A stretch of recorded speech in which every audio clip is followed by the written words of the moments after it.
aspect politique de ce qui a été exposé par Maître Nkwati. Mais seulement, je veux lui dire qu'on n'a pas beaucoup de temps. C'est ce qui est dommage. Ouais. Nous sommes obligés de libérer la salle à 22 h au plus tard. Donc, à 22 h, c'est l'heure limite. Nous devrions quitter. D'où, il est 20 h 45, je lui donne 45 minutes. Je ne sais pas si c'est assez. Oui, ce sera même... Parce que j'ai cru comprendre qu'il y a un débat, qu'il y aura un débat. Oui, oui. Donc, il vaut mieux... 30 minutes. Que j'abrège, oui. Bon, je verrai. Ok, à vous la parole. Voilà, merci. Merci beaucoup. Je crois qu'aujourd'hui, c'est le public qui est arrivé plus tard, enfin, les combattants qui sont arrivés en retard, je crois. Hein. Oui. Parce que moi, je suis là depuis 18 h 45. Et moi, depuis 16 h. Voilà. Bien, merci et bienvenue à tous et à toutes. Mon thème, c'est l'UDPS dans le paysage politique actuel. Et donc, je l'ai axé sur 4 sujets. Le premier, ce sera le brossage de la situation politique. Ensuite, je vais parler évidemment de l'actualité, donc Washington et les activités du secrétariat national à l'extérieur, aux relations extérieures. En troisième point, je vais parler de la prétendue alliance avec l'UNC et les autres formations politiques congolaises. Et puis ensuite, puisqu'on est toujours dans l'actualité, le meeting récent, celui du 4 août dernier, sur la place Sainte-Thérèse à Njili. Alors, dans le point 1, je vais, puisque le temps qui m'est imparti vient d'être rogné, donc je vais aller vite. Et je vais vite faire un brossage de la situation politique du pays, mais avec l'UDPS comme acteur principal, parce qu'évidemment, nous sommes, et n'ayons pas honte de le dire, la principale force politique congolaise. Et donc, les contacts avec les envoyés spéciaux ont marqué vraiment très, très fortement, je veux dire, l'actualité politique de ces derniers mois. Et je crois que même ce qu'on a vu à Washington récemment, c'est le prolongement de ceux qui avaient été entamés à Kinshasa à partir du mois de mai. C'était au mois de mai et on a continué jusqu'en juin. Alors, de quoi s'agissait-il? Je vais donc situer le contexte du point de vue de l'UDPS. Voilà pourquoi je dois parler un peu de nous. Ce n'est pas de la prétention, mais c'est par rapport à une vue à partir de l'UDPS. Et donc, le secrétariat national aux relations extérieures que je dirige avait initié des contacts diplomatiques à Kinshasa, parce qu'on peut aussi le faire, il n'y a pas qu'à l'extérieur qu'on le fait, on peut le faire avec des partenaires extérieurs qui se trouvent au Congo. Et donc, profitant d'un séjour au Congo, j'ai noué quelques contacts. L'un d'eux m'a conduit à rencontrer le directeur politique de la MONUSCO, qui est un des proches collaborateurs de Martine Kobler, l'envoyé spécial, le représentant spécial plutôt, de la MONUSCO. Et donc, de là, donc après les discussions, nous nous sommes convenus de monter, enfin, le directeur politique nous a promis qu'il allait en référer à sa hiérarchie, mais que nous devions nous tenir prêts parce que, de leur point de vue, il y avait également une prise de conscience selon laquelle il y a une crise politique au Congo et qu'il fallait absolument en venir à bout, et que cette crise politique telle que l'UDPS l'avait analysée, telle que nous l'avions démontré à notre interlocuteur, était aussi, était dans la conscience en tout cas des représentants de la MONUSCO, ils en prenaient bien note, ils en faisaient cas, et donc pour eux, il était évidemment question de trouver les voies et moyens, et qu'ils se réjouissaient de voir que c'est l'UDPS qui vient avec des propositions pour sortir de la crise au Congo. Et donc ça n'a pas tardé. Quelques semaines plus tard, nous avons reçu une invitation officielle de la MONUSCO pour nous rendre à ce que le représentant spécial, M. Martin Kobler, avait appelé une table ronde. Et la table était effectivement ronde aussi, parce qu'il aimait bien préciser cela. La table est toute ronde, très grande, mais ronde, fabriquée au Congo. Ça, c'est pour la petite histoire. Et donc, on s'est retrouvés là-bas. La première fois, votre serviteur n'y était pas. Je n'ai pas été de la délégation. C'est le secrétaire général Bruno Mavungu qui composait la délégation. Et donc, il s'est adjoint parce qu'on avait, ça je dois encore vous le préciser, on avait droit qu'à une seule personne par délégation, par parti politique, mais à l'UDPS, il lui a été fait une faveur, on pouvait venir à deux. Et donc, la première fois, le secrétaire général s'y est pointé avec son adjoint, M. Bruno Tibala. Ça s'est très bien passé. Ils ont présenté le cahier des charges de l'UDPS, qui a été très bien compris.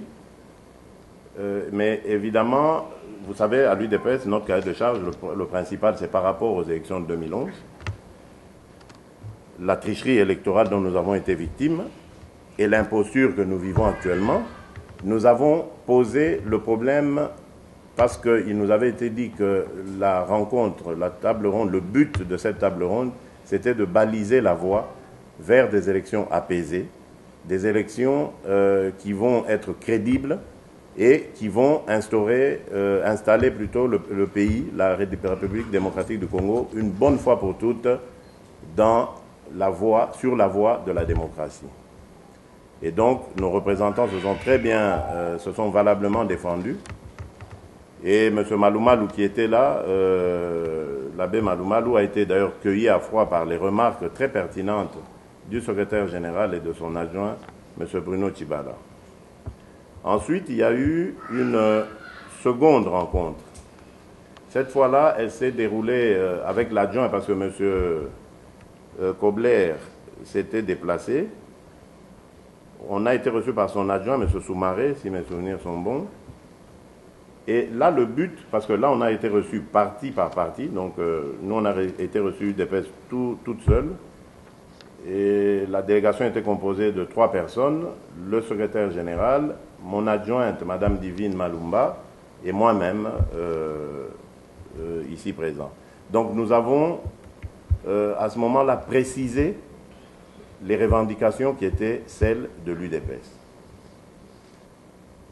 Et M. Soumaré de nous faire comprendre que c'est une initiative internationale qui est prise, qui est destinée à faire avancer le Congo exactement comme on nous l'avait dit dès le départ. Et donc il nous avait prévenu qu'il y aurait une 3e rencontre, mais cette fois-là avec plusieurs formations politiques, sans préciser lesquelles.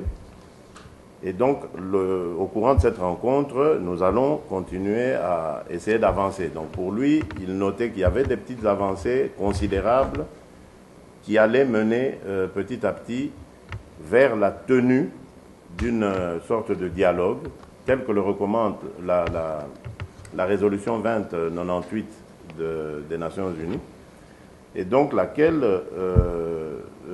dialogue plutôt allait mener vers ce que je vous ai dit, le balisement du chemin vers des élections crédibles, des élections démocratiques et apaisées. Et donc l'invitation est revenue quelques jours après, et là il était question de rencontrer évidemment les autres délégations, de discuter donc en groupe. Et là, c'est là que ça s'est un petit peu précisé. Nous avons appris donc à cette occasion que l'UNC allait être de la partie, que les FAC de notre ami Martin Fayoulou allaient être de la partie, le MLC allait être de la partie, ainsi que le parti de M. Kengo, pour ceux qui concernent, je mets bien les guillemets, l'opposition.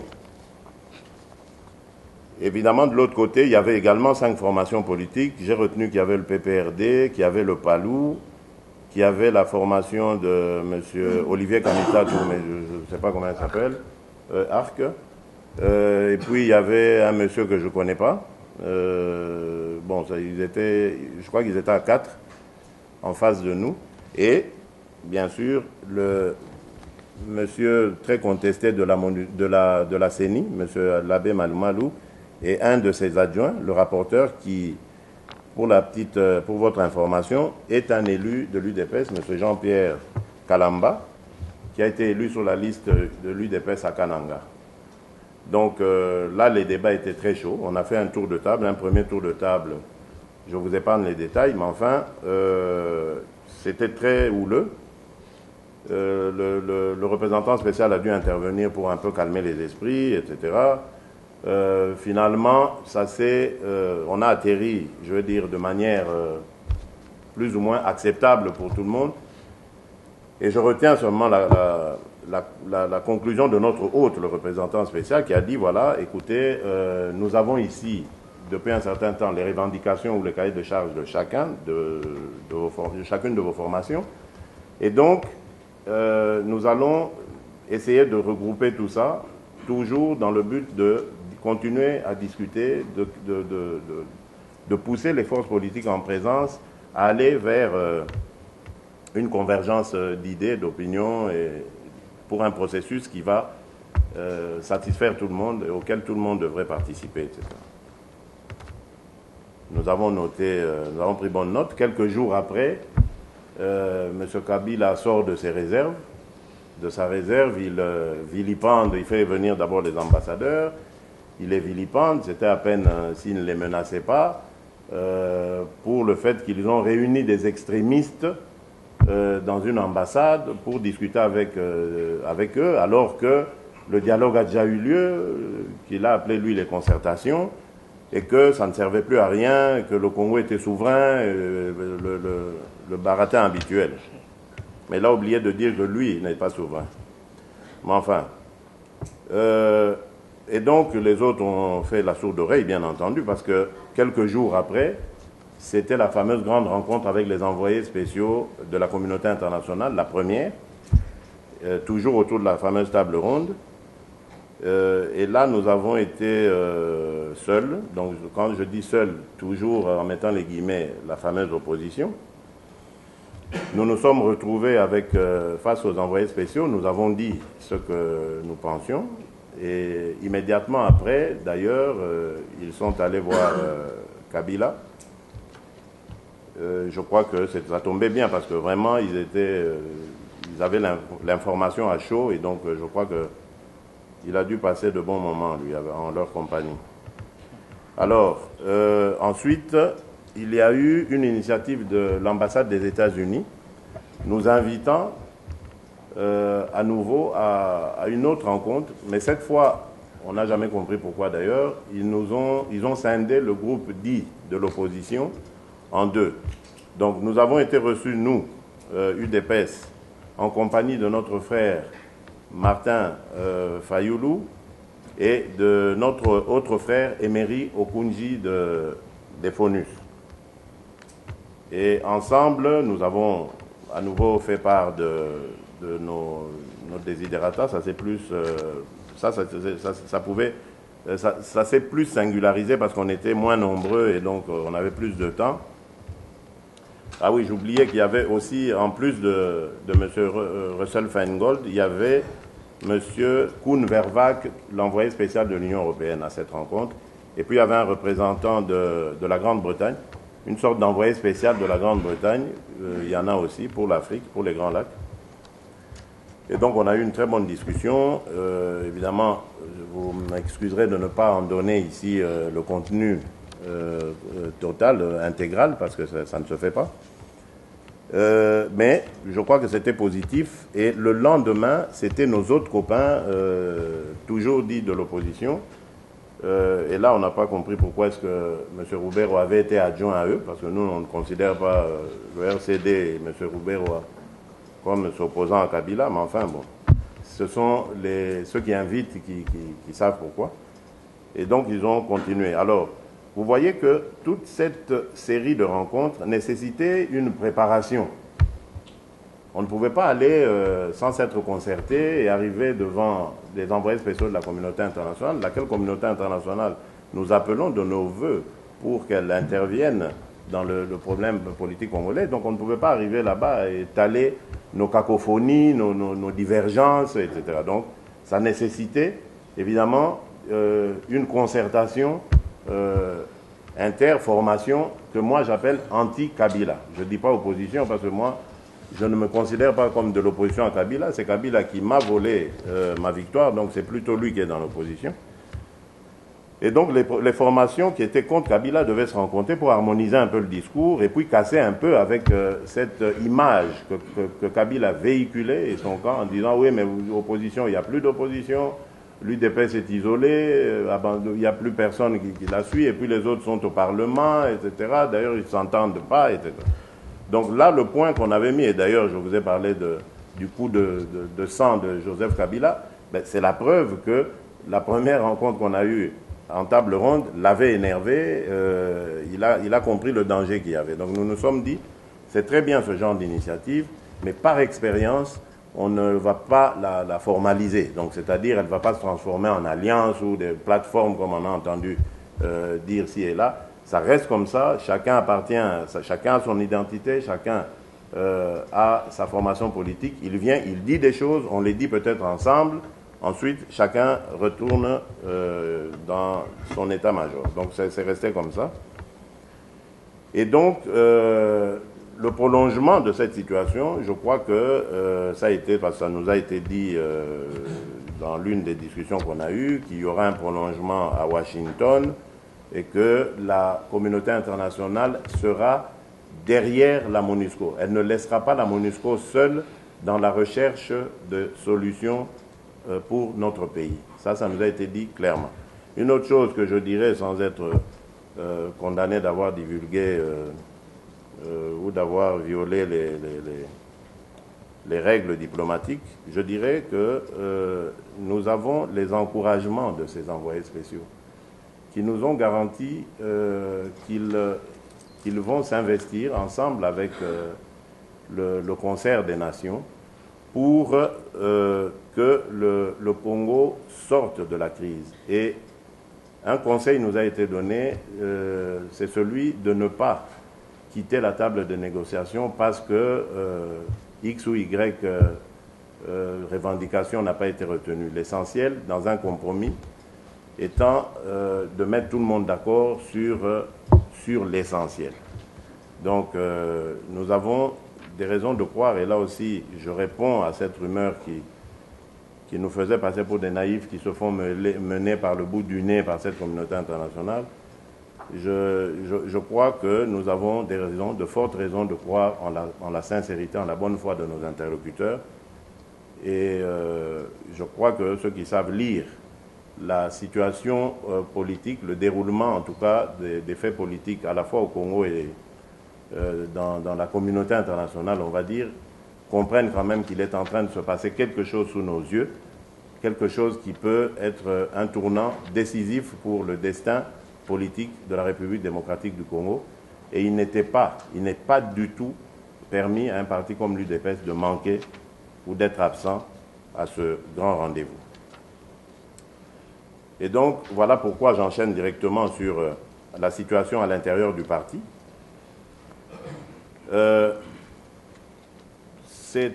le dis avec beaucoup de peine, beaucoup de douleur, parce que ça ne fait pas plaisir de voir sa famille divisée. Aujourd'hui, il y a un ami qui m'a envoyé un passage de l'évangile selon Matthieu. Je crois qu'il disait « Tout royaume divisé contre lui », pour ceux qui connaissent un peu la Bible, ne réussira rien du tout, dans ces termes-là. Et donc la peine, c'est de voir ce parti divisé contre lui-même. C'est la situation qui est réelle et déplorable à la fois. Et ça fait mal parce que c'est au moment où nous avons des représentants du parti qui sont en négociation ou en discussion avancée avec la communauté internationale. Et je crois que c'est Maître Jean de Dieu Ngouadi qui disait tout à l'heure, qui posait la question de savoir, ah mais qu'est-ce qu'on va faire si les imposteurs qui sont au pouvoir, qui s'accrochent au pouvoir, violent la Constitution, transforment, révisent plutôt ou retouchent l'article 220. Mais c'est justement en étant unis que nous pourrions y faire face. Parce qu'il n'y a que deux axes. L'UDPS, comme vous le savez, n'est pas une force armée, n'a pas pris les armes pour se battre. Donc nous nous battons avec les mots et notre détermination. Et croyez-moi, elle a fait beaucoup de succès que nous n'avons malheureusement pas eu le temps de célébrer, mais nous sommes, je dirais, le parti phare de ce pays, le parti qui a fait reculer la dictature d'avant 1990, le parti qui a fait reculer la dictature de 97 avec l'AFDL, et le parti qui est en train de terrasser la dictature de 2001 de Joseph Kabila, qui, comme vous le savez, nous a volé notre victoire, comme il l'avait fait en 2006, mais en 2006, rien ne l'a empêché d'effectuer son mandat. Mais ici, vous voyez que ça pose énormément de problèmes. Pour quelqu'un qui avait gagné les élections, il recourt à ce qu'il a appelé les concertations, et aujourd'hui la communauté internationale vient au chevet du Congo. Ça veut dire qu'il a nettement échoué, lamentablement échoué, et que c'est grâce à l'UDPS, pas seulement l'UDPS, mais l'UDPS y est pour beaucoup. Et lorsque l'on voit qu'aujourd'hui, les fils et les filles de ce parti sont divisés, qu'ils se donnent comme ça, par fierté, à cœur joie, et ils se distribuent même les félicitations quand ils passent dans les médias pour vilipender un autre de leurs camarades, je dis, il y a un problème. Ou bien nous n'avons plus les mêmes intérêts, ou bien alors les gens sont devenus idiots, ce dont je doute énormément. Nous avons des priorités, et quelles que soient nos divergences, quels que soient les sentiments que nous avons les uns envers les autres, nous devons pouvoir les taire et nous consacrer à nos priorités, qui vont justement nous mener vers la victoire. Parce que la victoire, elle est à quelques encablures. Ce serait vraiment stupide de passer encore à côté à cause de nos querelles intestines. Et donc, pour terminer avec ce sujet qui me fait énormément de peine, je dirais quand même en toute modestie que je suis de ceux qui croient en l'unité et qui militent pour cette unité. Lorsque j'ai passé mes 2 mois à Kinshasa, les 2 derniers mois que j'ai passés à Kinshasa, j'ai entrepris des démarches envers nos frères, nos camarades de parti, ceux qui en tout cas ont une certaine influence. Je leur ai parlé, nous avons parlé franchement, je ne vais pas citer les noms, mais c'est connu. Et je suis allé vers eux pour dire, écoutez, c'est bête ce qui se passe dans le parti. Il n'y a que l'unité qui peut nous sauver. Ce qui est dommage, c'est que le bilan n'était pas, je dirais, entièrement satisfaisant, et qu'il y a encore, malheureusement, parmi nous, des gens qui pensent que d'autres n'ont plus droit d'être membres de l'UDPS. Donc on fait de nos amis, membres de l'UDPS, des adversaires acharnés. Et on oublie en fait le vrai adversaire de l'UDPS qui est Joseph Kabila. Personne à l'UDPS n'a volé la victoire de quelqu'un. Personne à l'UDPS ne s'est rendu coupable d'arrestation arbitraire de son camarade ou quoi que ce soit. C'est Joseph Kabila et sa bande. Donc je ne peux pas comprendre qu'on oublie cela et qu'on consacre son énergie, son temps, parfois même ses moyens, à chercher à déstabiliser un membre de l'UDPS comme soi. Voilà, donc c'est ce que je voulais dire, et je termine par dire que le devoir de réussir, nous l'avons. Le peuple a placé en nous beaucoup d'espoir, et ce n'est qu'avec l'unité, la solidarité et la loyauté des uns envers les autres que nous réussirons. Alors le deuxième point, c'est Washington et les activités du SNRE. Donc le SNRE ici, j'entends le secrétariat, et non le secrétaire, national aux relations extérieures. Et donc là, il y a le voyage raté du SNRE, du secrétaire que je suis. Là, c'est pour vous dire que bon, il y a eu un petit couac parce que j'ai entendu ici et là des coups de fil et même du Congo disant mais pourquoi tu n'es pas parti, tu commences à faire comme le président, la politique de la chaise vide, etc. Je leur ai dit que c'était juste un problème administratif. Malheureusement, l'interlocuteur que j'ai eu en face de moi à l'ambassade des États-Unis ne comprenait pas pourquoi quelqu'un qui se dit acteur politique, député élu, n'avait pas de passeport diplomatique et pourquoi il était en Belgique au lieu d'être au Congo en train de siéger. Enfin, bon, bref. Puis je lui ai dit, mais c'est simplement parce que je suis résident ici. Je lui ai montré ma carte. Bon. Est-ce que c'est parce que mon anglais est approximatif ou parce que lui, il ne comprend pas les choses? Bon, là, je ne sais pas, mais en fait, il a fini par m'expliquer qu'il faut que j'aille prendre le visa au Congo. Mais comme j'ai un voyage en perspective au Congo, je me suis dit, autant économiser les frais et donc désigner un envoyé spécial du secrétariat national et donc du parti aussi à ces travaux. D'autant plus que, en étant le premier à avoir été invité des acteurs politiques congolais, je savais plus ou moins que ma présence, moi personnellement, physique, ne faisait pas forcément, n'était pas le centre du sujet. Donc un autre que moi de l'UDPS pouvait bien faire l'affaire. C'est ainsi que j'ai désigné M. Gilbert Mundela, parce que j'ai lu ici et entendu aussi encore que c'était un inconnu, etc. Ben, c'est totalement faux. M. Gilbert Mundela a été pendant très longtemps notre représentant, le représentant de l'UDPS à Washington, auprès des autorités américaines. M. Gilbert Mundela a été un expert, un des experts de la délégation de l'UDPS au dialogue intercongolais. Donc vous voyez qu'il n'est pas né d'hier. Et M. Gilbert Mundela a eu une prestation extraordinaire, qui continue d'ailleurs, et je vais vous l'étayer très rapidement. Donc il a participé au fameux débat que l'on a appelé opposition, entre guillemets, contre pouvoir, dont le sujet principal était tourné autour de la révision constitutionnelle, donc je ne veux pas y revenir. Mon voisin Jean de Dieu a très bien résumé, expliqué la situation. Ensuite, le jour suivant, le deuxième jour, il a été reçu au Congrès, évidemment, avec les autres amis. Là, ils ont eu aussi l'occasion d'expliquer la situation du pays. Évidemment, quand je dis les autres amis, je ne parle pas des autres là, du pouvoir. Là, hein. Eux, ils n'étaient pas là, heureusement d'ailleurs. Au troisième jour, donc ils ont été reçus à la fondation ACON. C'est une fondation pour la promotion de la démocratie et des droits de l'homme. Ensuite, ils ont participé à une réception, un dîner, réception avec les présidents Sassou et Alpha Condé. Et aujourd'hui, au moment où j'arrivais, j'attendais d'ailleurs la suite, on vient de me la donner, ils ont été reçus par M. Russell Feingold, l'envoyé spécial des États-Unis, que M. Mende a eu la maladresse de qualifier de représentant du ministère des Affaires étrangères.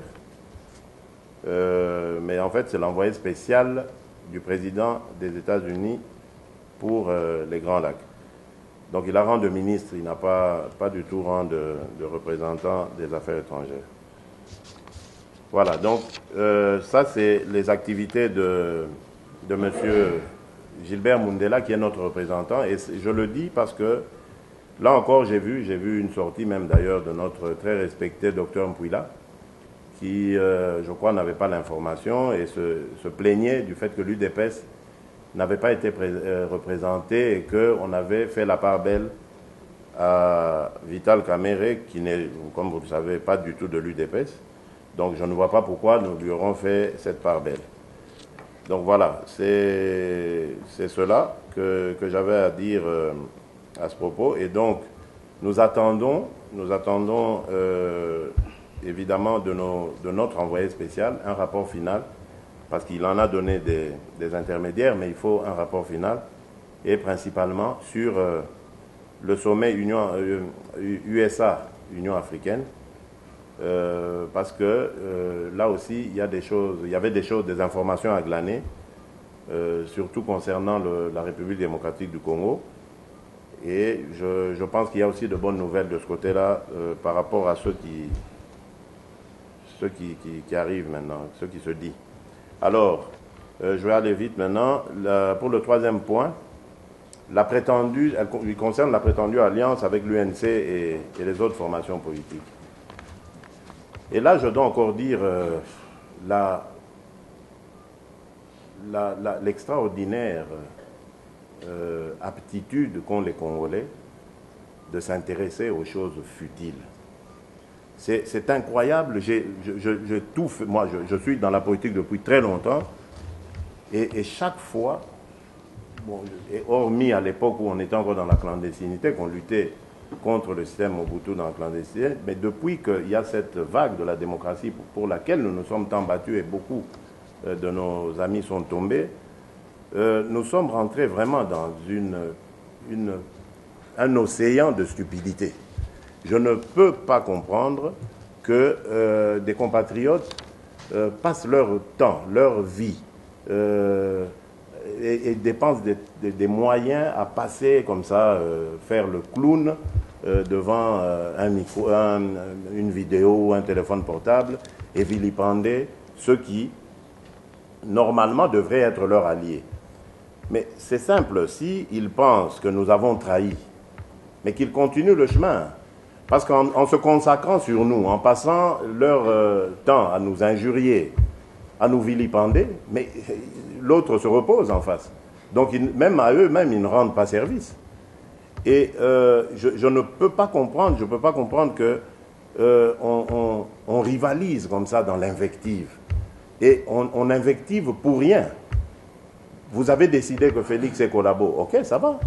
Mais passez le chemin, continuez. Continuez entre vous, patriotes, vous qui pensez que vous êtes les libérateurs. Allez-y, bonne chance.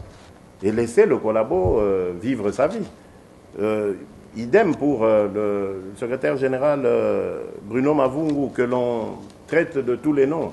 Alors que cet homme est le seul, peut-être pour le moment, vu l'état de convalescence du président, à être en contact avec le président, à recevoir des instructions et à faire des rapports. Donc, on n'est pas dans le vide, on est dans le bon. Et puis, de quoi ils se mêlent, les gens des autres partis? De quoi ils se mêlent? Est-ce que nous, de l'UDPS, avons déjà cherché à savoir ce qui se passe ailleurs? Je ne vais pas citer les noms pour ne pas leur faire de la publicité. Mais est-ce que ça sert à quelque chose de passer son temps à se vilipender comme ça? Je ne crois pas. Voilà pourquoi je fais maintenant crédit à cette information que j'ai reçue il y a maintenant beaucoup de temps. Il y a quelques mois, j'étais encore à Kinshasa d'ailleurs, qui me disait qu'il y a beaucoup d'argent qu'on a déversé ici, dans la diaspora, parce que la diaspora, il faut le dire, il faut lui tirer un chapeau, la diaspora y est pour beaucoup dans ce qui se passe au Congo, dans l'impossibilité de Kabila à pouvoir continuer dans son imposture.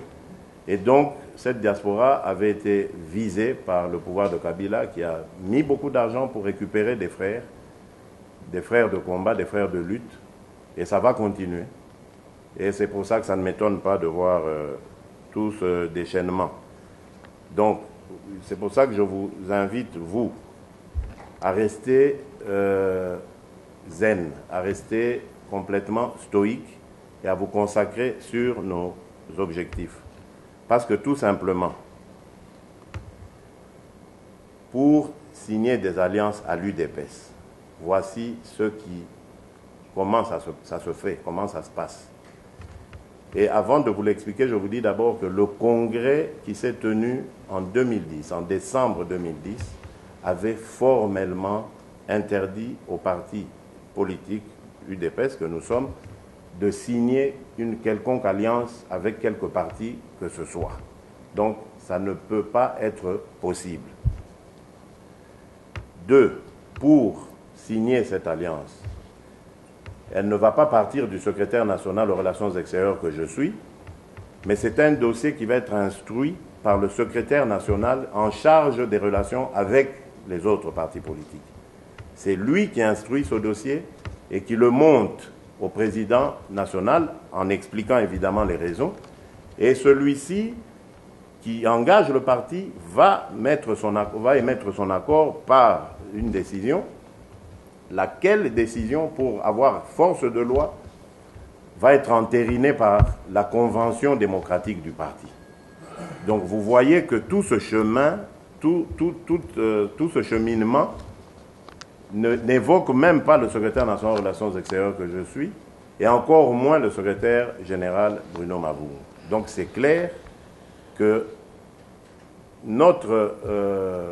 la situation aujourd'hui, la situation actuelle, le débat actuel sur l'existence d'une alliance ou d'une plateforme est un débat fabriqué dans le but de nous déstabiliser, dans le but de semer le doute et la division entre vous, membres de l'UDPS, et vous devez le refuser, parce qu'il n'existe pas, il n'a jamais existé.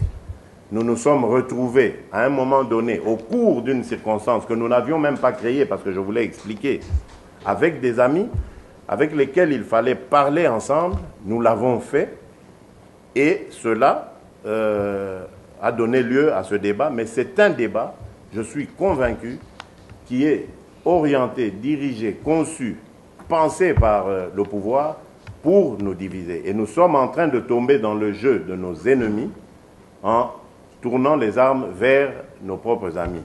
Je crois que la meilleure manière de détecter les ennemis, ce n'est pas de colporter les comportements des uns et des autres. Non. Je crois que la meilleure manière de détecter nos ennemis, c'est de les voir dans l'attitude qu'ils ont vis-à-vis de ce problème. Quand vous voyez quelqu'un qui s'acharne, malgré les explications qu'on donne, malgré les preuves, parce que les preuves sont là, qui s'acharne à dire qu'il y a alliance, il y a plateforme, il est un de ceux qui sont mandatés ou infiltrés par le pouvoir imposteur pour diviser les forces de la diaspora et même les forces en interne.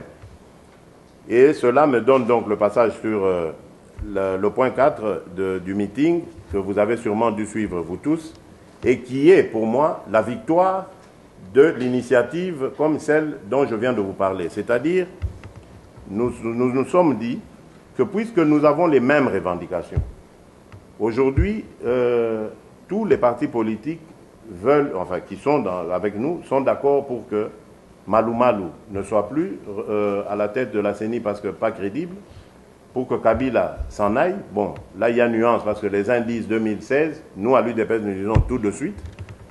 Et pour bien d'autres choses, les violations des droits de l'homme, la libération des prisonniers politiques tels que Diomi Ndongala et maintenant Jean-Bertrand Ewanga, etc. Donc, tout cela, ce sont nos revendications. Quel est l'avantage, parce que certains ont posé la question, que tire l'UDPS là-dedans? Mais moi, je crois que, au lieu d'être seul à dire que nous avons le président élu, mais c'est un avantage d'entendre que d'autres formations politiques qui n'ont rien à voir avec nous le disent aussi. D'ailleurs, le pouvoir de Kabila s'est énervé, c'est pour ça qu'on arrête Jean-Bertrand Ewanga. Parce qu'il a dit, du haut de la tribune de Sainte-Thérèse, il a dit que pour lui, le président de la République, ce n'est pas Joseph Kabila, c'est Étienne Tshisekedi. Ça a été dit de la bouche, non d'un membre de l'UDPS, mais d'un autre parti. C'est une victoire pour nous. Qu'est-ce qu'on a contre ça? Voilà, donc c'était, avant donc de me mettre à votre disposition, les points que j'avais à m'entretenir avec vous. Et donc, je remercie le président et le félicite pour son initiative. Et je me mets donc à votre disposition, mesdames, messieurs, pour d'éventuelles questions. Merci.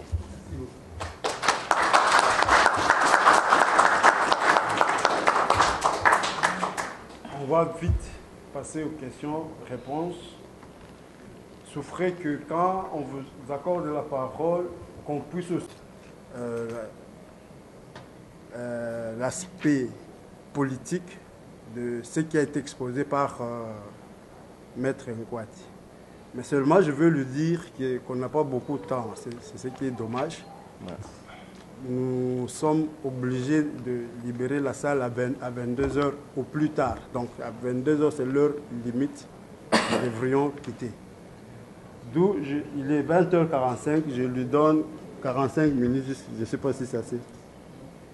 Oui, ce sera même, parce que j'ai cru comprendre qu'il y a un débat, qu'il y aura un débat. Oui, oui. Donc il vaut mieux 30 minutes. que j'abrège, oui. Enfin, je verrai. Ok, à vous la parole. Voilà, merci. Merci beaucoup. Je crois qu'aujourd'hui, c'est le public qui est arrivé plutôt, enfin les combattants qui sont arrivés en retard, je crois. Hein. Oui. Parce que moi, je suis là depuis 18h45. Et moi, depuis 16h. Voilà. Bien, merci et bienvenue à tous et à toutes. Mon thème, c'est l'UDPS dans le paysage politique actuel.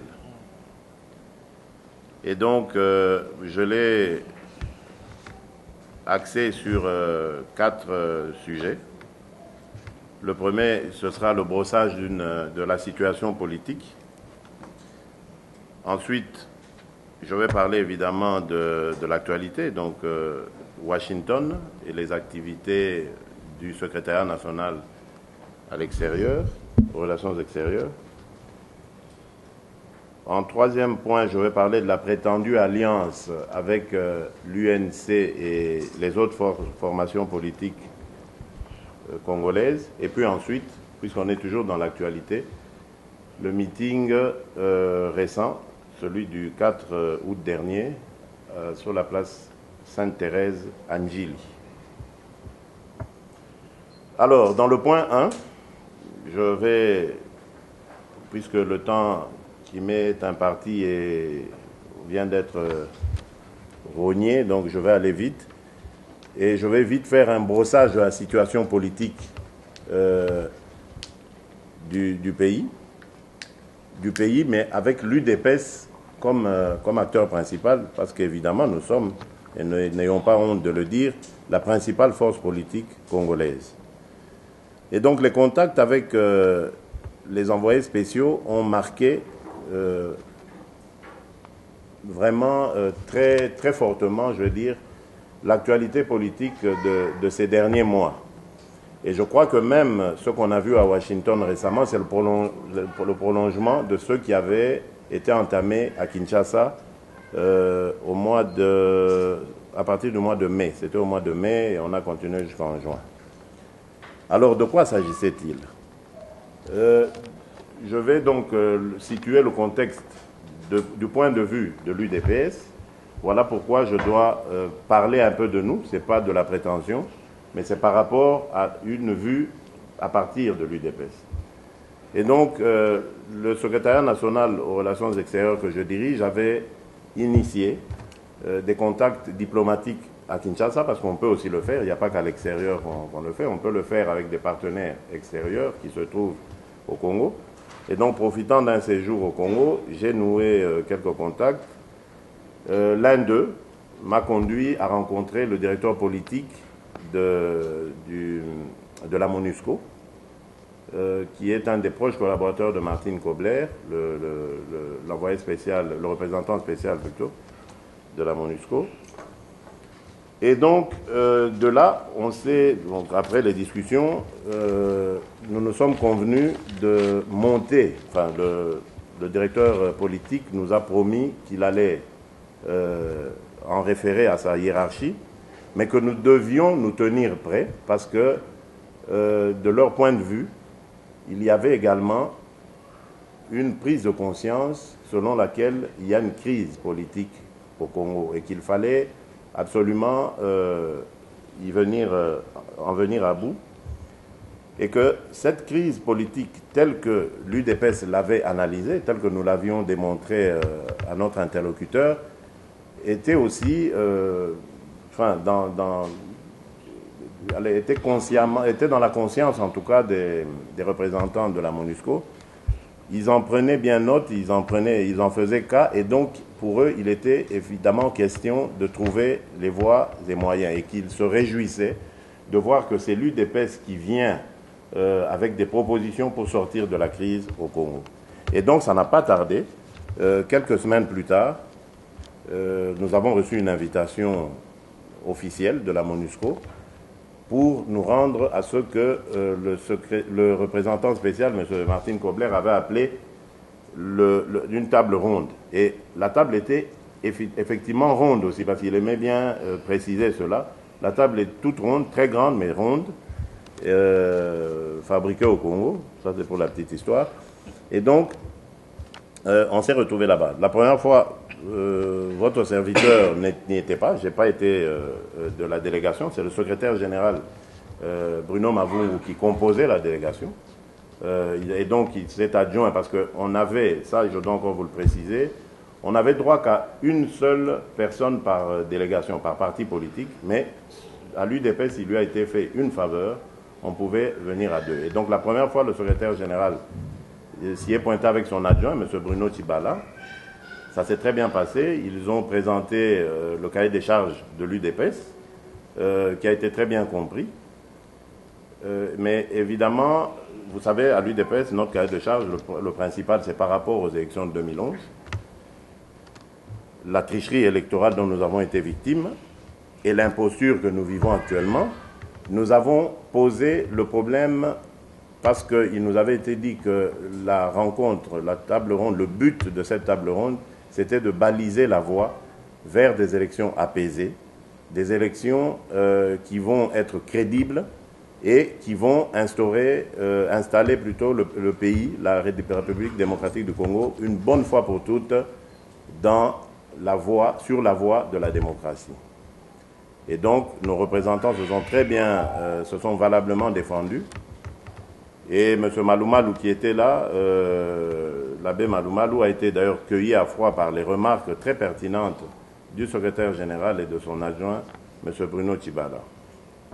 Ensuite, il y a eu une seconde rencontre.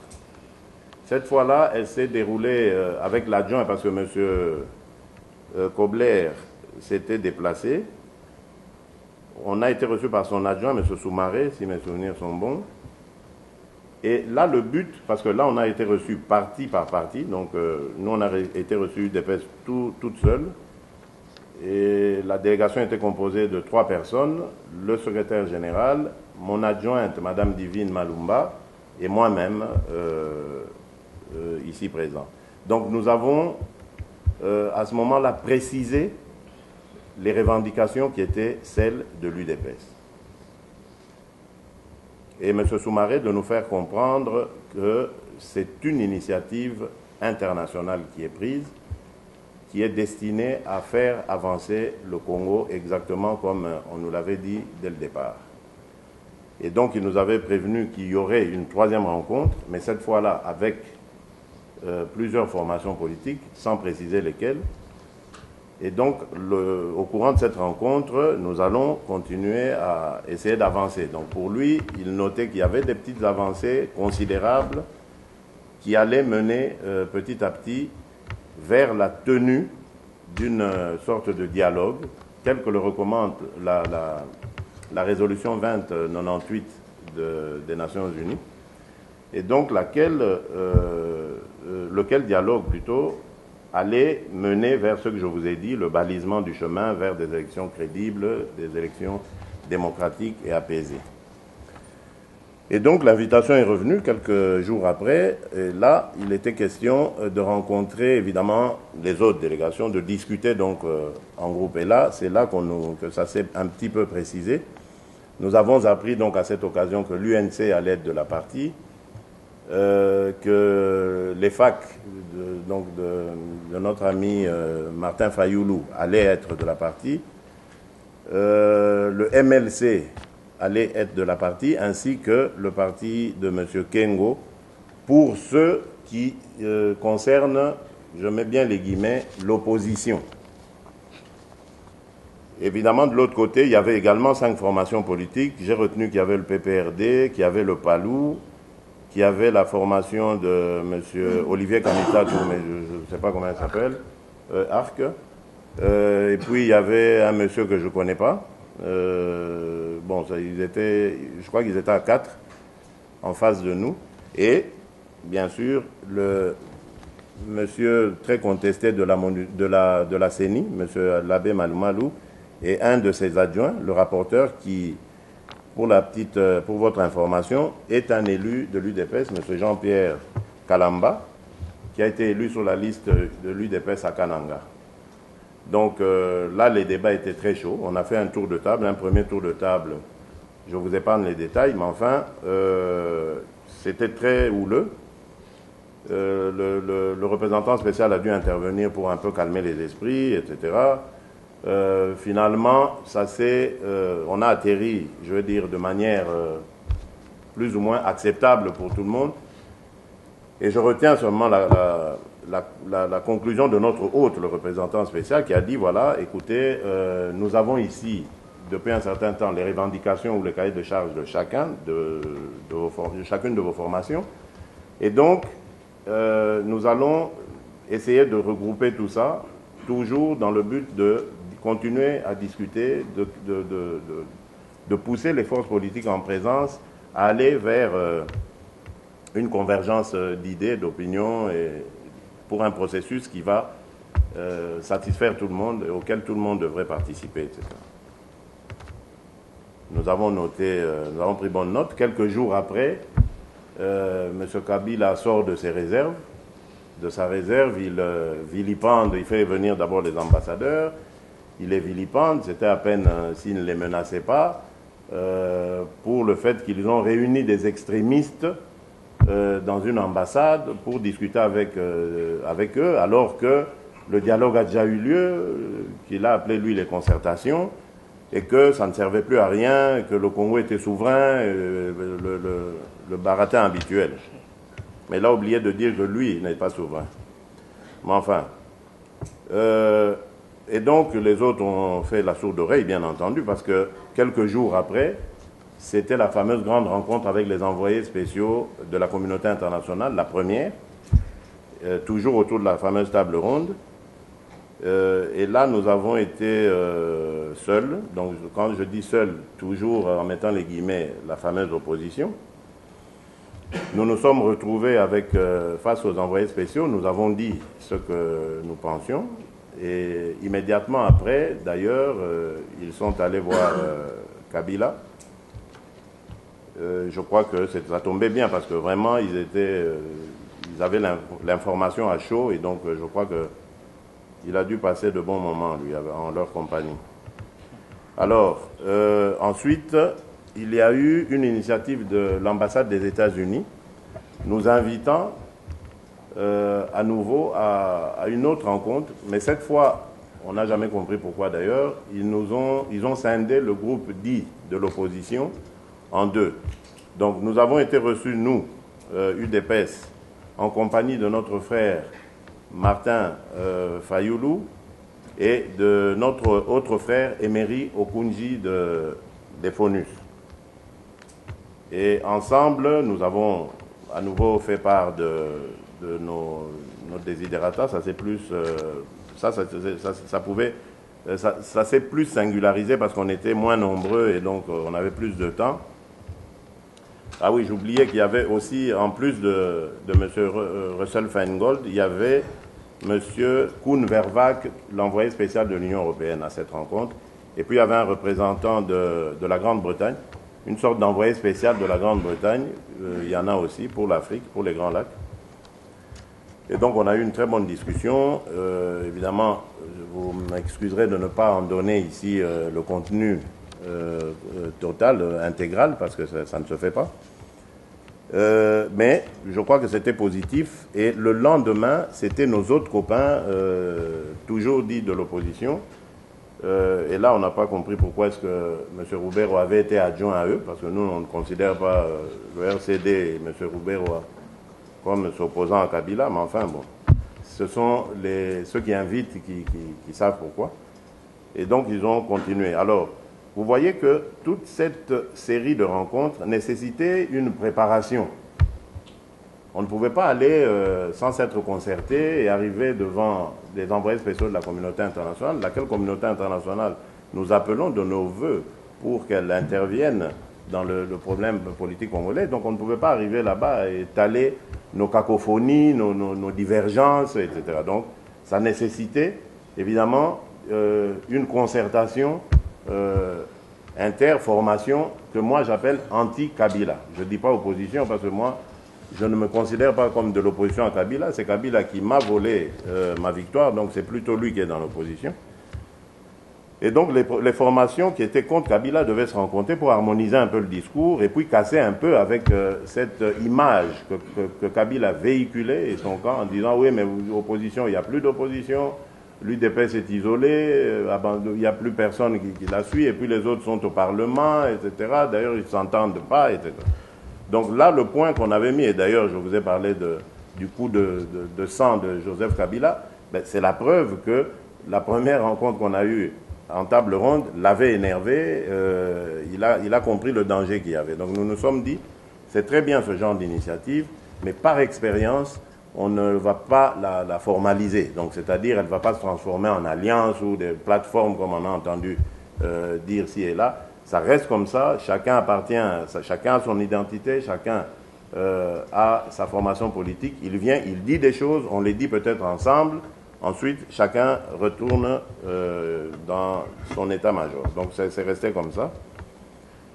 Et donc, le prolongement de cette situation, je crois que ça a été, parce que ça nous a été dit dans l'une des discussions qu'on a eues, qu'il y aura un prolongement à Washington et que la communauté internationale sera derrière la MONUSCO. Elle ne laissera pas la MONUSCO seule dans la recherche de solutions pour notre pays. Ça nous a été dit clairement. Une autre chose que je dirais, sans être condamné d'avoir divulgué ou d'avoir violé les règles diplomatiques, je dirais que nous avons les encouragements de ces envoyés spéciaux qui nous ont garanti qu'ils vont s'investir ensemble avec le concert des nations pour que le Congo sorte de la crise. Et un conseil nous a été donné, c'est celui de ne pas quitter la table de négociation parce que X ou Y revendication n'a pas été retenue. L'essentiel, dans un compromis, étant de mettre tout le monde d'accord sur l'essentiel. Donc, nous avons des raisons de croire, et là aussi, je réponds à cette rumeur qui nous faisait passer pour des naïfs qui se font mener par le bout du nez par cette communauté internationale. Je crois que nous avons des raisons, de fortes raisons de croire en la sincérité, en la bonne foi de nos interlocuteurs. Et je crois que ceux qui savent lire la situation politique, le déroulement en tout cas des faits politiques à la fois au Congo et dans la communauté internationale, on va dire, comprennent quand même qu'il est en train de se passer quelque chose sous nos yeux, quelque chose qui peut être un tournant décisif pour le destin politique de la République démocratique du Congo. Et il n'est pas du tout permis à un parti comme l'UDPS de manquer ou d'être absent à ce grand rendez-vous. Et donc, voilà pourquoi j'enchaîne directement sur la situation à l'intérieur du parti. Je le dis avec beaucoup de peine, beaucoup de douleur, parce que ça ne fait pas plaisir de voir sa famille divisée. Aujourd'hui, il y a un ami qui m'a envoyé un passage de l'évangile selon Matthieu. Je crois qu'il disait « Tout royaume divisé contre lui », pour ceux qui connaissent un peu la Bible, ne réussira rien du tout, dans ces termes-là. Et donc la peine, c'est de voir ce parti divisé contre lui-même. C'est la situation qui est réelle et déplorable à la fois. Et ça fait mal parce que c'est au moment où nous avons des représentants du parti qui sont en négociation ou en discussion avancée avec la communauté internationale. Et je crois que c'est Maître Jean de Dieu Ngwadi qui disait tout à l'heure, qui posait la question de savoir, mais qu'est-ce qu'on va faire si les imposteurs qui sont au pouvoir, qui s'accrochent au pouvoir, violent la Constitution, transforment, révisent plutôt ou retouchent l'article 220 Mais c'est justement en étant unis que nous pourrions y faire face. Parce qu'il n'y a que deux axes. L'UDPS, comme vous le savez, n'est pas une force armée, n'a pas pris les armes pour se battre. Donc nous nous battons avec les mots et notre détermination. Et croyez-moi, elle a fait beaucoup de succès que nous n'avons malheureusement pas eu le temps de célébrer, mais nous sommes, je dirais, le parti phare de ce pays, le parti qui a fait reculer la dictature d'avant 1990, le parti qui a fait reculer la dictature de 97 avec l'AFDL, et le parti qui est en train de terrasser la dictature de 2001 de Joseph Kabila, qui, comme vous le savez, nous a volé notre victoire, comme il l'avait fait en 2006, mais en 2006, rien ne l'a empêché d'effectuer son mandat. Mais ici, vous voyez que ça pose énormément de problèmes. Pour quelqu'un qui avait gagné les élections, il recourt à ce qu'il a appelé les concertations. Et aujourd'hui, la communauté internationale vient au chevet du Congo. Ça veut dire qu'il a nettement échoué, lamentablement échoué, et que c'est grâce à l'UDPS, pas seulement l'UDPS, mais l'UDPS y est pour beaucoup. Et lorsque l'on voit qu'aujourd'hui, les fils et les filles de ce parti sont divisés, qu'ils se donnent comme ça, par fierté, à cœur joie, et ils se distribuent même les félicitations quand ils passent dans les médias pour vilipender un autre de leurs camarades, je dis, il y a un problème. Ou bien nous n'avons plus les mêmes intérêts, ou bien alors les gens sont devenus idiots, ce dont je doute énormément. Nous avons des priorités, et quelles que soient nos divergences, quels que soient les sentiments que nous avons les uns envers les autres, nous devons pouvoir les taire et nous consacrer à nos priorités qui vont justement nous mener vers la victoire. Parce que la victoire, elle est à quelques encablures. Ce serait vraiment stupide de passer encore à côté à cause de nos querelles intestines. Et donc, pour terminer avec ce sujet qui me fait énormément de peine, je dirais quand même en toute modestie que je suis de ceux qui croient en l'unité et qui militent pour cette unité. Lorsque j'ai passé mes 2 mois à Kinshasa, les 2 derniers mois que j'ai passés à Kinshasa, j'ai entrepris des démarches envers nos frères, nos camarades de parti, ceux qui en tout cas ont une certaine influence. Je leur ai parlé, nous avons parlé franchement, je ne vais pas citer les noms, mais c'est connu. Et je suis allé vers eux pour dire, écoutez, c'est bête ce qui se passe dans le parti, il n'y a que l'unité qui peut nous sauver.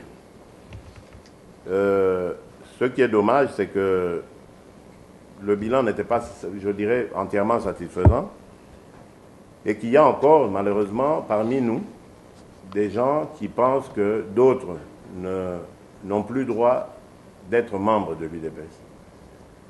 Donc on fait de nos amis, membres de l'UDPS, des adversaires acharnés. Et on oublie en fait le vrai adversaire de l'UDPS qui est Joseph Kabila. Personne à l'UDPS n'a volé la victoire de quelqu'un. Personne à l'UDPS ne s'est rendu coupable d'arrestation arbitraire de son camarade ou quoi que ce soit. C'est Joseph Kabila et sa bande. Donc je ne peux pas comprendre qu'on oublie cela et qu'on consacre son énergie, son temps, parfois même ses moyens, à chercher à déstabiliser un membre de l'UDPS comme soi. Voilà, donc c'est ce que je voulais dire, et je termine par dire que le devoir de réussir, nous l'avons.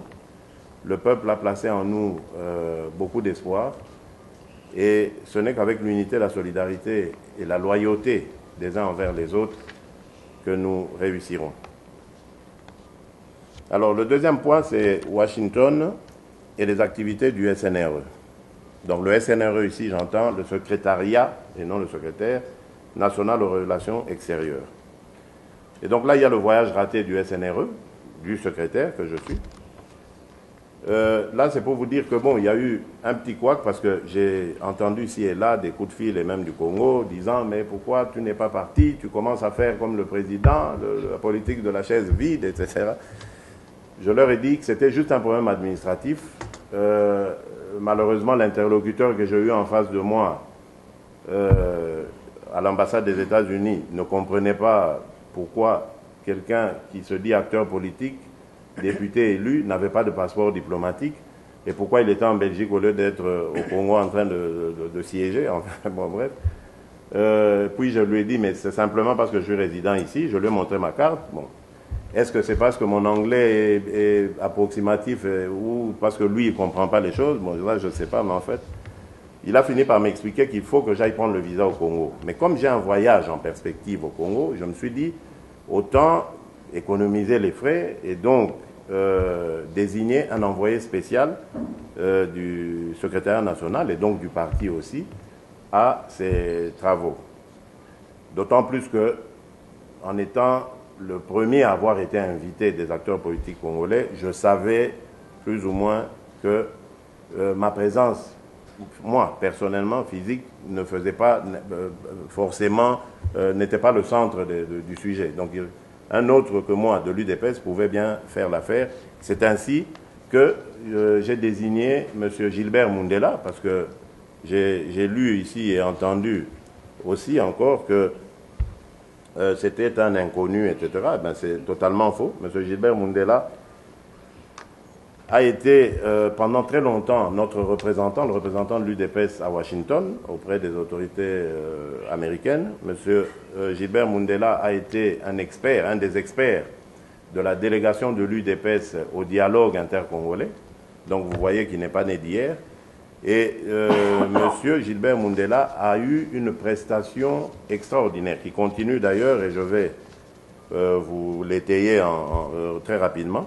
Donc il a participé au fameux débat que l'on a appelé opposition, entre guillemets, contre pouvoir, dont le sujet principal était tourné autour de la révision constitutionnelle, donc je ne veux pas y revenir. Mon voisin Jean de Dieu a très bien résumé, expliqué la situation. Ensuite, le jour suivant, le deuxième jour, il a été reçu au Congrès, évidemment, avec les autres amis. Là, ils ont eu aussi l'occasion d'expliquer la situation du pays. Évidemment, quand je dis les autres amis, je ne parle pas des autres là, du pouvoir. Là, hein. Eux, ils n'étaient pas là, heureusement d'ailleurs. Au troisième jour, donc ils ont été reçus à la fondation ACON. C'est une fondation pour la promotion de la démocratie et des droits de l'homme. Ensuite, ils ont participé à une réception, un dîner, réception avec les présidents Sassou et Alpha Condé. Et aujourd'hui, au moment où j'arrivais, j'attendais d'ailleurs la suite, on vient de me la donner, ils ont été reçus par M. Russell Feingold, l'envoyé spécial des États-Unis, que M. Mende a eu la maladresse de qualifier de représentant du ministère des Affaires étrangères. Mais en fait, c'est l'envoyé spécial du président des États-Unis pour les Grands Lacs. Donc il a rang de ministre, il n'a pas du tout rang de représentant des Affaires étrangères. Voilà, donc ça c'est les activités de M. Gilbert Mundela, qui est notre représentant, et je le dis parce que là encore j'ai vu une sortie même d'ailleurs de notre très respecté docteur Mpouila, qui je crois n'avait pas l'information et se plaignait du fait que l'UDPS n'avait pas été représenté et qu'on avait fait la part belle à Vital Kamere, qui n'est, comme vous le savez, pas du tout de l'UDPS. Donc je ne vois pas pourquoi nous lui aurons fait cette part belle. Donc voilà, c'est cela que j'avais à dire à ce propos. Et donc, nous attendons évidemment de notre envoyé spécial un rapport final, parce qu'il en a donné des intermédiaires, mais il faut un rapport final, et principalement sur le sommet USA, Union africaine, parce que là aussi, il y avait des informations à glaner, surtout concernant la République démocratique du Congo. Et je pense qu'il y a aussi de bonnes nouvelles de ce côté-là par rapport à ceux qui arrivent maintenant, ceux qui se disent. Alors, je vais aller vite maintenant. Pour le troisième point, il concerne la prétendue alliance avec l'UNC et les autres formations politiques. Et là, je dois encore dire l'extraordinaire aptitude qu'ont les Congolais de s'intéresser aux choses futiles. C'est incroyable. Moi, je suis dans la politique depuis très longtemps, et chaque fois, bon, hormis à l'époque où on était encore dans la clandestinité, qu'on luttait contre le système Mobutu dans la clandestinité, mais depuis qu'il y a cette vague de la démocratie pour laquelle nous nous sommes tant battus et beaucoup de nos amis sont tombés, nous sommes rentrés vraiment dans un océan de stupidité. Je ne peux pas comprendre que des compatriotes passent leur temps, leur vie, et dépensent des moyens à passer comme ça, faire le clown devant un micro, une vidéo, un téléphone portable, et vilipender ceux qui, normalement, devraient être leurs alliés. Mais c'est simple, s'ils pensent que nous avons trahi, mais qu'ils continuent le chemin. Parce qu'en se consacrant sur nous, en passant leur temps à nous injurier, à nous vilipender, mais l'autre se repose en face. Donc même à eux-mêmes, ils ne rendent pas service. Et je ne peux pas comprendre, que on rivalise comme ça dans l'invective. Et on invective pour rien. Vous avez décidé que Félix est collabo. Ok, ça va. Mais passez le chemin, continuez entre vous, patriotes, vous qui pensez que vous êtes les libérateurs, allez-y, bonne chance. Et laissez le collabo vivre sa vie.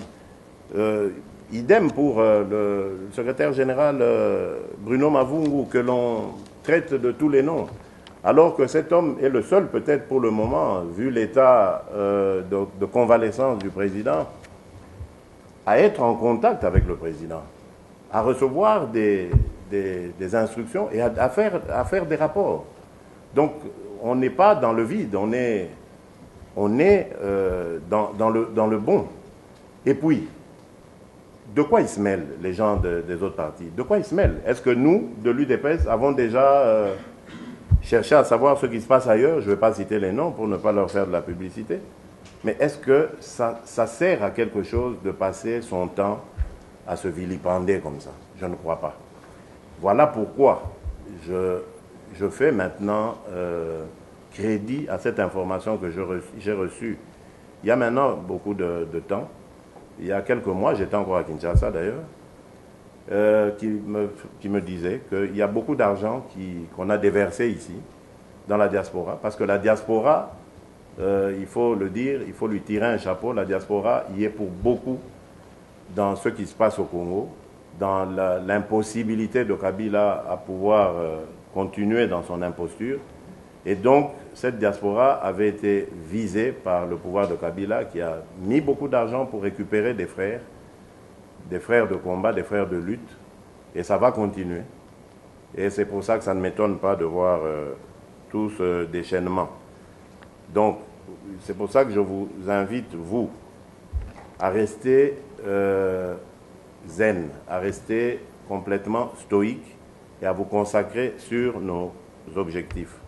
Parce que tout simplement, pour signer des alliances à l'UDPS, voici comment ça se fait, comment ça se passe. Et avant de vous l'expliquer, je vous dis d'abord que le congrès qui s'est tenu en 2010, en décembre 2010, avait formellement interdit aux partis politiques UDPS que nous sommes de signer une quelconque alliance avec quelque parti que ce soit. Donc, ça ne peut pas être possible. 2. Pour signer cette alliance, elle ne va pas partir du secrétaire national aux relations extérieures que je suis, mais c'est un dossier qui va être instruit par le secrétaire national en charge des relations avec les autres partis politiques. C'est lui qui instruit ce dossier et qui le monte au président national en expliquant évidemment les raisons.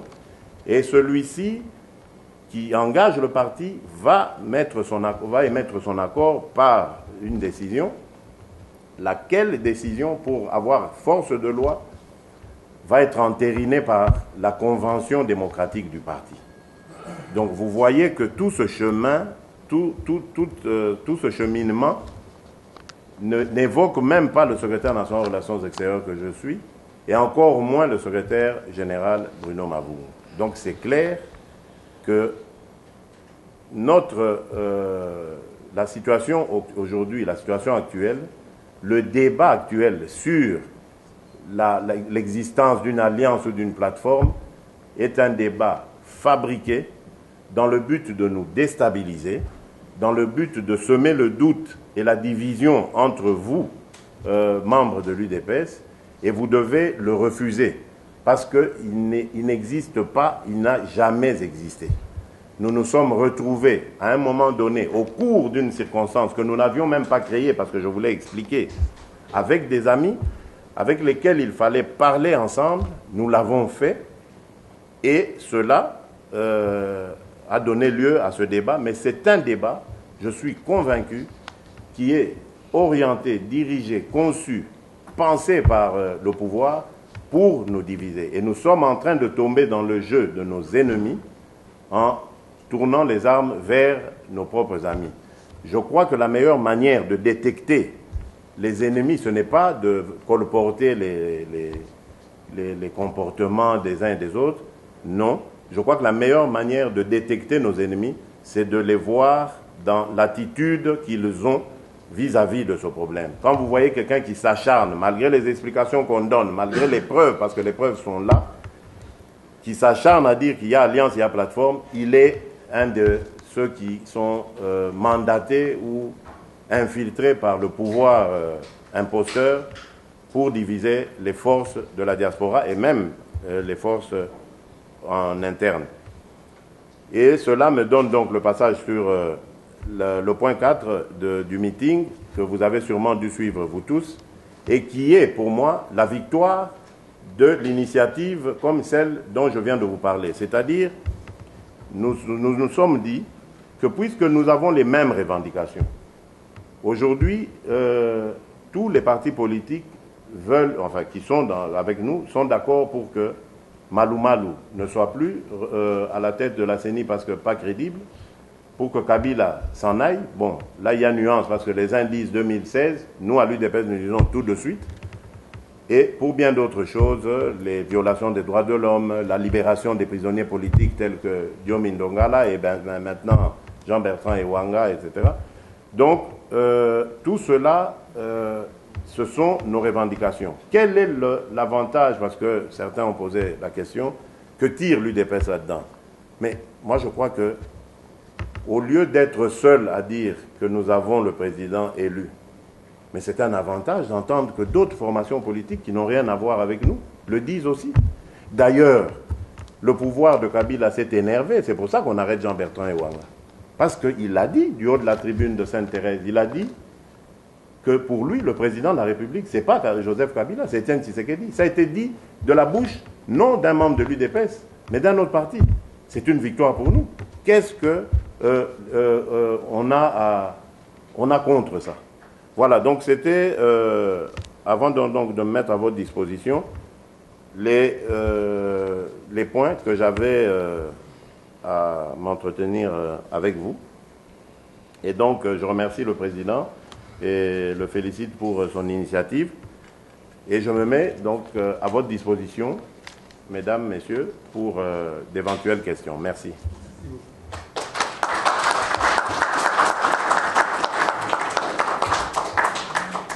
On va vite passer aux questions-réponses. Souffrez que quand on vous accorde la parole, qu'on puisse le préméditer.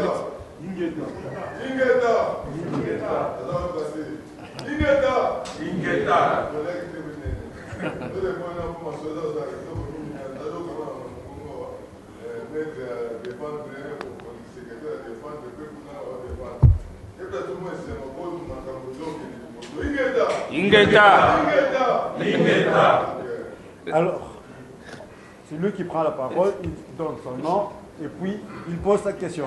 Oui, bonjour. Je m'appelle Etambe. Je ne suis pas membre de l'UDPS, mais je suis venu comme pour être venu. Non, non, non, pas du tout. Ma question est celle-ci. Je suis venu vous poser la question au secrétaire général National. national. Il y a un secrétaire général. De relations extérieures. Ok. De nous expliquer, nous autres observateurs, l'alliance entre l'UDPS et l'UNC. Quel accord vous avez eu pour faire cette alliance? Non, laissez-le poser la question. Laissez-le. Bon, je réponds directement. Je crois que je l'ai dit, redit. Bon, je vais le répéter pour une meilleure audition. Il n'y a pas d'alliance avec l'UNC et l'UDPS.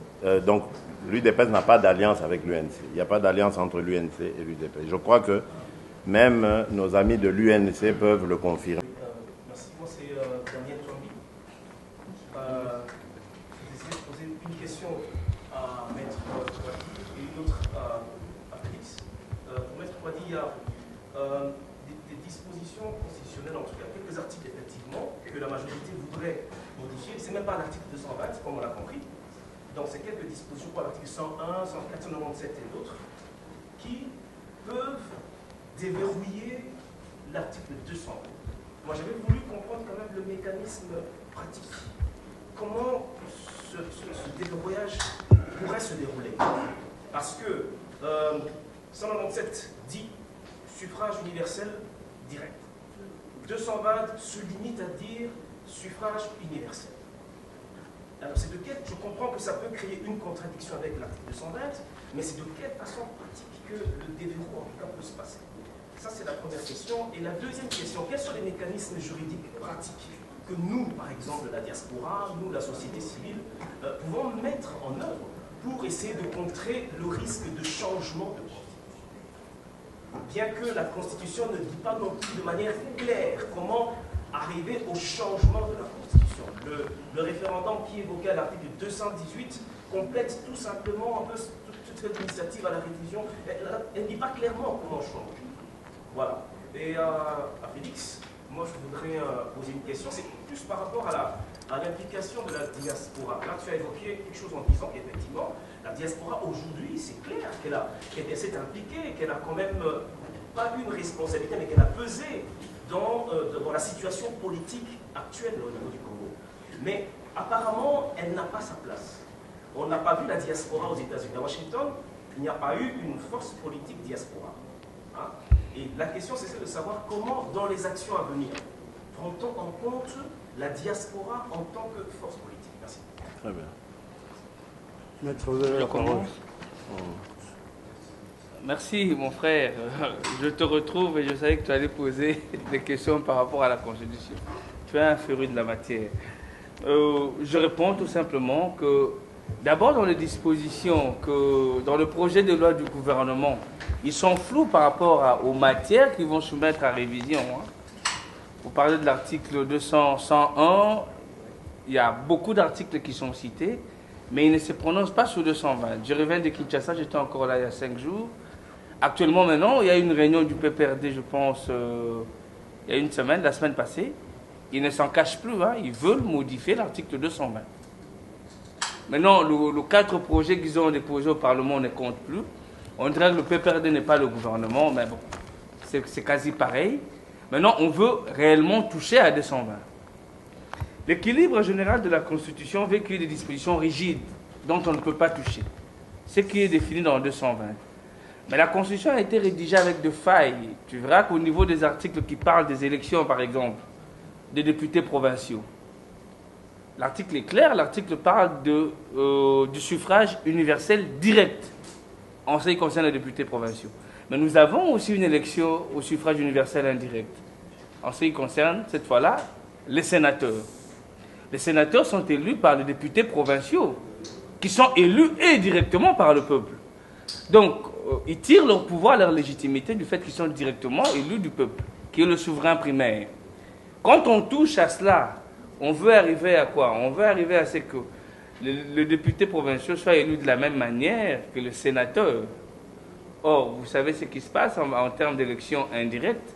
On vole un droit au peuple qui est un droit acquis, parce qu'en 2006, c'était une élection directe.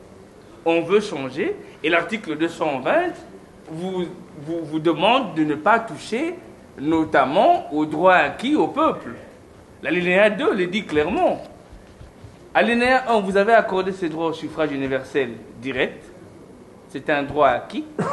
Pourquoi vous voulez réduire ce droit qui a été acquis, concédé au peuple congolais, pour passer à une élection indirecte aujourd'hui?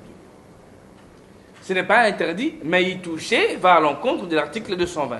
C'est la technique qu'ils ont mis en place. C'est-à-dire toucher les articles individuellement, pas le bloc de 220, mais le bloc de 220 est défini tout le long de la Constitution. La Constitution va du titre 1 au titre 8. Ça va du titre 1 au titre 8. L'article 220 fait partie du titre 7.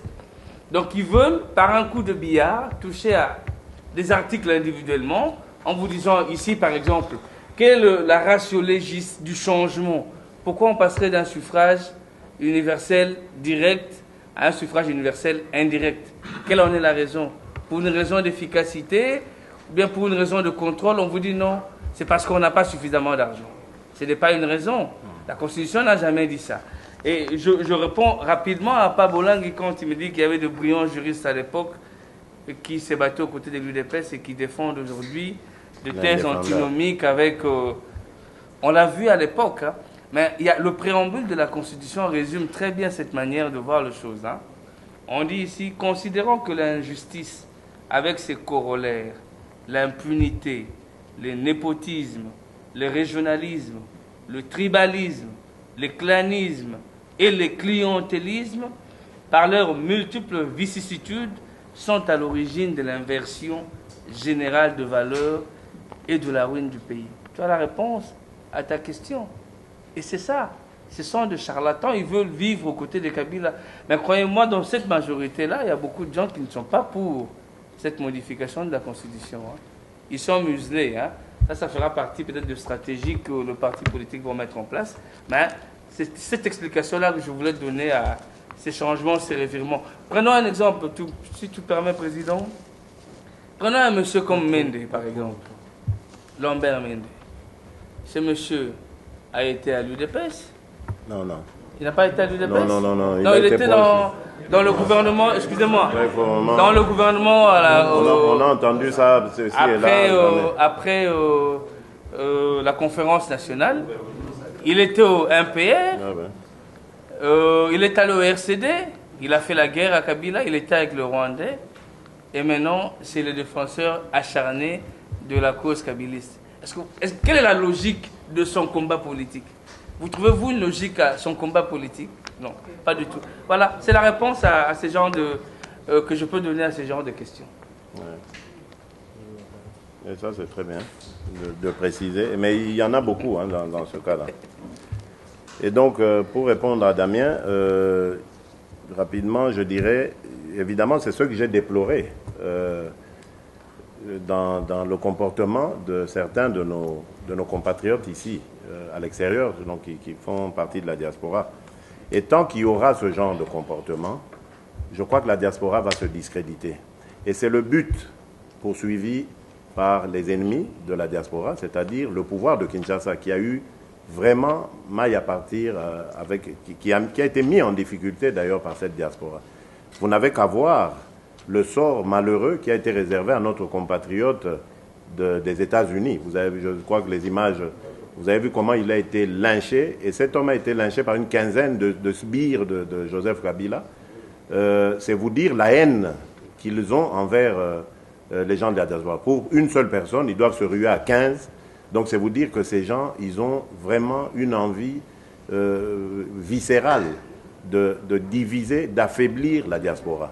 Voilà pourquoi ceux qui font le clown ou le singe devant les vidéos, devant les petites caméras de téléphone portable, je crois qu'ils ont une responsabilité, une très lourde responsabilité dans ce qui se passe. Et parce qu'il faut quand même trouver une solution à cette histoire, je crois qu'il faut que les gens, les grands esprits, ceux qui se retrouvent, ceux qui se comprennent, se distinguent de cette masse de médiocrité dans laquelle le pouvoir veut entraîner la diaspora. Donc, il faut former cette classe distinguée de gens, de grands esprits, moi j'appelle, des gens qui peuvent se mettre au-dessus des considérations ridicules et de regarder en face cette classe politique se distinguera avec le travail, avec la constance dans ses revendications, etc.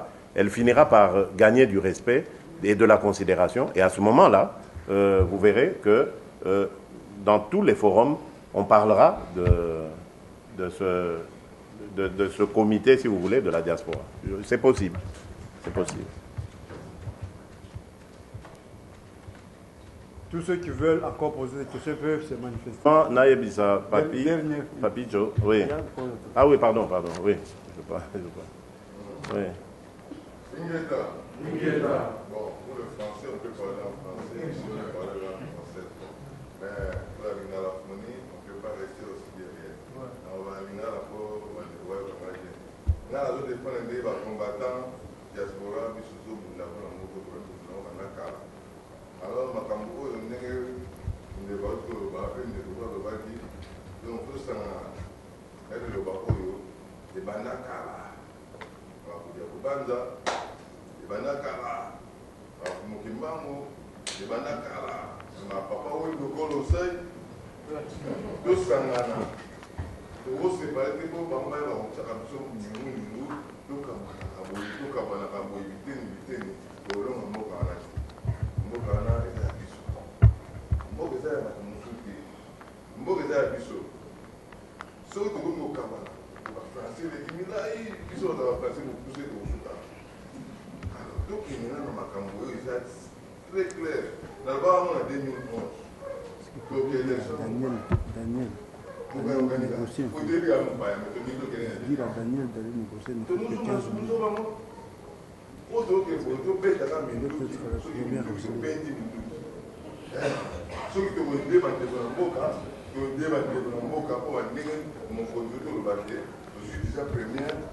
Première part au sein de l'Angélie. Vraiment, merci, bravo.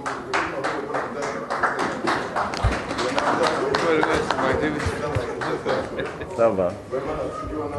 Ok. Merci. Donc, pour répondre à Papi Joe, je ne crois pas que j'ai dit il n'y aura jamais d'alliance. Je ne sais pas si je l'ai dit, c'est vraiment un lapsus. Je ne suis pas, en tant que politique, imprudent à ce point. On ne dit jamais dans la politique. Ça ne se dit pas. Parce qu'évidemment, vous avez donné un très bon exemple. Si demain, nous allons aux élections et que les Congolais décident, parce que d'abord, notre Constitution, beaucoup de Congolais oublient ça, notre Constitution ne permet pas à un parti de gagner seul la majorité au Parlement. C'est impossible. Donc le système de dosage à la proportionnelle qu'on a mis dans le système électoral fait que c'est impossible. Pour arriver à 251 députés, il faut une coalition. Donc si demain, les choses font que l'UDPS, l'UNC et le MLC ou les FAC de Fayoulou sont devant... C'était... oui. Bon. Ndekoana, puisque au tout ni question, Ndekoana nga naebiété. Je vous le dis, c'est pas pour le dénigrer. Naebiété. Na sali 2 mois na Kinshasa, na Kiti. Ba na sali ba descente na base, la base de l'UDPS. Na mona été. Na kamwe na za koyoka kaka que il y a un certain médard azako loba azako finga yo na nini. Mais moi je vais nako répondre en forme de question. Mais bino pe boza ko mitunate que comment kaka mutu qui n'est rien parce qu'on a raison. Type wana aza nulle part na ba structure officielle ya parti. Mais comment et à bandekoni ya Congo Mikili je crois hein, qui vont tout le temps kotunaye. Et je crois que même déontologie na bango ya enfin pour ceux qui veulent être journalistes, tant aux autres na avis à Mutubo, il faut normalement qu'on soit avis contraire. Et je crois que Ndeko Eliezer, on m'a dit qu'il a fait une sortie là, la dernière. Voilà quelqu'un qui a montré qu'il maîtrise un peu déontologie. Il dit ah bon, la prochaine fois on rappelle en retour, au moins c'est ça. Mais qu'on s'acharne sur un bonhomme qui n'a rien du tout comme fonction au sein du parti, et qu'on lui offre la tribune pour aloba des bêtises, donc je crois qu'il y a un but recherché. Je vous ai parlé ici des moyens qui sont en train de circuler. Ce n'est pas seulement Karalibanda, ça c'est pour la diaspora, parce que la diaspora c'est une force. Mais l'UDPS aussi en est une autre. L'UDPS a mis le pouvoir à mal et il fallait pas qu'on divise l'UDPS. C'est comme quand on offre la tribune dans une série de personnes qui se présentent comme étant fédéraux, il y a UDPS. Mais ces gens sont exclus, il y a un arrêté, il y a un président national. Ça exclut, ces gens ne peuvent pas se présenter comme fédéraux, il y a UDPS. Je les ai rencontrés à Kinshasa, ils demandent à réintégrer le parti. Et Naïbisaki Bango Nabi, mais je vais faire ça dès que le président est rétabli, n'a qu'à permettre Bino beaucoup de temps, parce que depuis que vous avez exclu beaucoup de temps la présidente, ça va se faire. Mais Bino Bovanda calme, mais Tala Sousou, Bazosa Basorti, il tape sur Mavungu, qui est le secrétaire général du parti. Comment Okoki Kolobake Oza, Tshisekediste, ou bien membre de l'UDP, c'est que tu crois, la présidente Tshisekedi, est tapé sur l'émanation même du pouvoir de Tshisekedi, c'est-à-dire représentant Naï. Donc ça n'a pas de sens. Ces gens sont commandités par quelqu'un ou par quelque chose. En tout cas, moi, je crois que c'est le pouvoir de Kabila qui est derrière ça. Parce que Kabila a Zakobanga UDPS, Kabila a Zakobanga diaspora, Kabila a Zakobanga unité, il y a ma force, union, il y a ma force. Ce qui est lobby, Liloba, Moko, ils vont le mettre en difficulté. C'est ça, c'est simplement ça. Il ne faut pas aller chercher loin. Yangwana Batouanengwana, moi, je n'en fais vraiment pas cas. Évidemment, pour les injures qui touchent à la personne, directement à ma personne, en magasinant, dans un état de droit, je me retournerai contre Batouana. Et je demanderai réparation. Ah oui, mais Bakolaksanga Biloko Touana. Il faut que Sanga place Nini qui m'avait donné Bambongwana, qui m'a corrompu, pourquoi faire, etc. C'est facile de dire, maître Dona, ah bon, ça, attention, maître Dona, il est là. C'est facile, mais il faut le prouver. Donc, Bako prouver, mais je suis en train d'emmagasiner. On m'a encore dit qu'il y a un clown qui a encore parlé hier des États-Unis là-bas. Voilà, j'emmagasine tout ça. Donc, tous ces gens-là, oui, voilà, tous ces gens qui ont raté leur vie, pourtant, qui nous étions très admiratifs à l'époque au Bazara Osama Kambu, raté Sikoyo, alors Balingi, Batutu raté, ils voient la corruption partout, c'est pas grave. Moi, pour le moment, j'oublie ça parce que Zali, priorité dans la distraction. Mais ça touche quand même à ma personne parce que Tozanaba, Naba, Sala, déjà, Bakoli, Tozanaba, Nabazotala, Bazad, na respect, Moko Boye, ah tiens, mais papa. Donc ce sont des dommages, des imputations dommageables. J'ai un avocat à côté de moi, d'ailleurs, je crois que c'est lui qui va se charger de c'est lui qui va se charger de l'affaire. Donc, moi j'emmagasine Bilokwana. Et le moment venu, n'a pas ça la vengeance, mais n'a pas ça la justice. Parce qu'il faut que la justice soit dite un jour dans ce pays. Il y a des gens qui ont perdu Bandekonabango, il y a des gens qui sont morts aussi. Pour tout ça, des gens qu'on a insultés, qu'on a diabolisés. Président Nabiso Lelo, les retombées ou les conséquences qu'il a, il y a maladie, mais c'est pour cet engagement et pour les résultats qu'il récolte, il y a les résultats ingrats qu'il récolte. Donc tout ça, ça fait que nous allons exiger réparation. Ça la fête, mais comme dans Ecclésiaste 3, il y a un temps pour tout. Il y a un temps pour rire et il y a un temps pour pleurer. Pour le moment, on n'a pas eu à Roseka, mais il y aura un temps pour pleurer. Voilà. Bien répondu.